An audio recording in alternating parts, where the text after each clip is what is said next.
And welcome back to All Day Live. We have the pleasure of welcoming in Kelcey Carlson. I don't know that we've had a chance to have you in here, at least for a long time. I think this might be the first this all might day, be it. Yeah, in person. That is a shame. We can't let this much time go by. Thank you for being with us. You are in today because you had an interview a little earlier this morning. You're able to speak with Senator John Hoffman. Tell us a little bit about this opportunity to hear from him. Well, first of all, I'm in awe of his resilience. He was shot 9 times, as many of you remember, on June 14th, as part of an attempt on his life. His wife and daughter also at the doorway that evening around 2 in the morning. And for somebody who suffered such grave injuries, he looks amazing. His sense of humor fully intact. If he wasn't talking about it, it would be hard to know that he'd suffered such trauma. So really just in awe of how he's doing physically. This is the first time that he has done interviews about his experience on June 14th. 7 months ago this happened. Wow. And he has made a public appearance, but this is the first time that he's really talking about what happened. And so we sat down with him this morning in his office, and we talked about what he was able to recall from that evening. He said his recovery, both physically and emotionally, is not linear, and he talked a lot about how he's getting help from a lot of different places to get better every single day. But he was able to speak about what he remembers. And so we have a clip of that interview that we want to play. Great. Let's listen. Do you remember what you were thinking in those moments? Survival was my only, you talk about that, the priority I had was survival. That was it. That was the only priority that was going on in my head. And to me it was also, am I dreaming this? I was like, is this really happening? And then once that happened where I knew he wasn't who he said he was, then it was survival, survival, survival. To see a Champlin, an actual Champlin police officer standing in my doorway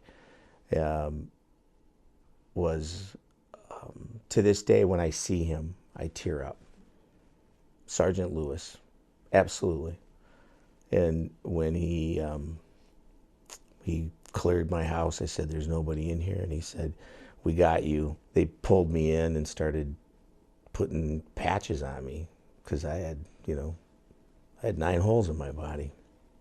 I just remember being put into the ambulance, and then I said, take us to Mercy. That's what I said. I think I yelled it.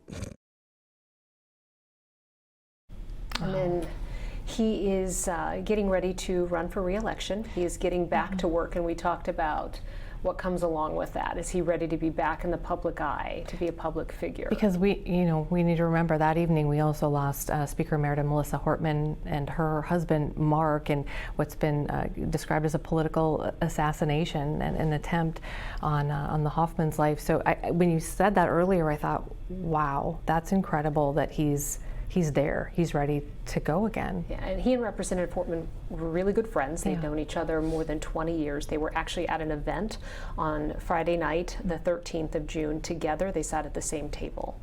And he talked about, he was in such serious condition that it was a day and a half before he even had a chance to see his wife.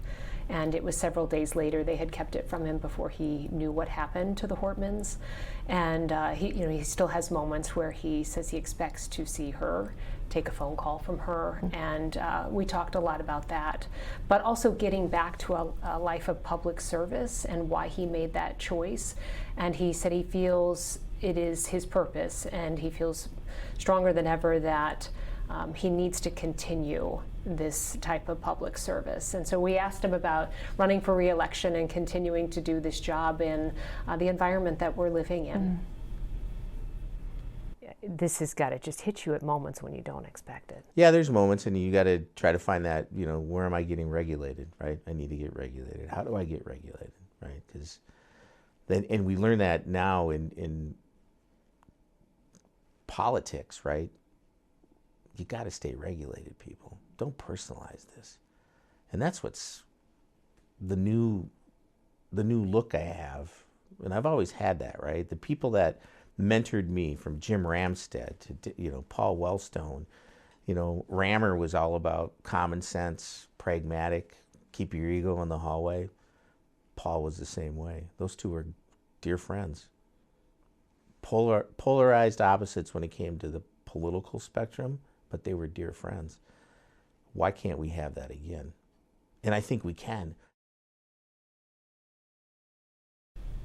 And he was able to keep it light. Like wasn't sure what to expect when I met with him early this morning, and how he would be, given that he'd faced something just so incredibly traumatic. But his sense of humor is very much intact. He wants to joke around, but you can tell that there is a very serious undercurrent that he and his family are still working through.